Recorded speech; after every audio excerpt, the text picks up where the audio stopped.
हमारे अंगनवा हो। हम भोरे भोरे देखनी सपनवा हो, मैया अवतारी हमारे अंगनवा हो। लिपि पोती घरवा अंगना कैनी तैयार हो।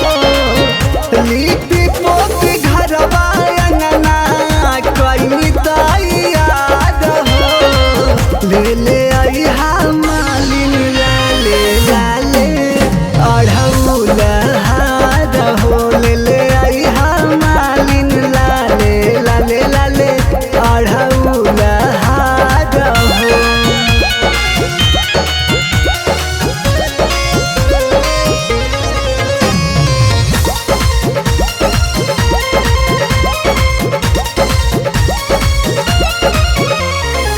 चौका चननवा के कैली तैयारी, मैया के भोगवा ललैनी फलहारी। चौका चननवा के कैली तैयारी, मैया के भोगवा ललैनी फलहारी। आजू हमारा अटरिया के भाग जागल हो, मैया खातिर अंगनाई यो के आस जागल हो।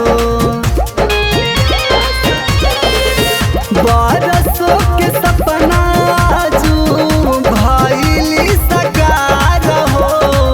ले ले अइहा मालिन लाले लाले अढ़ौल हार हो। ले ले अइहा मालिन लाले लाले अढ़ौल हार हो।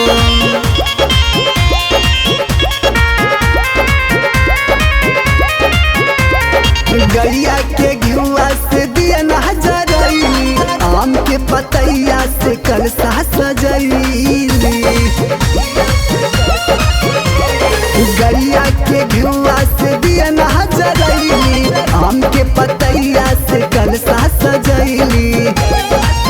कौनो कमी ना हो जाए घरे अकेले बानी हम। महेश राहत बड़े काशी मीरा मोही के संग।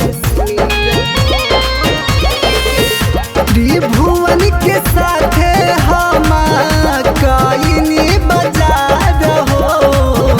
ले ले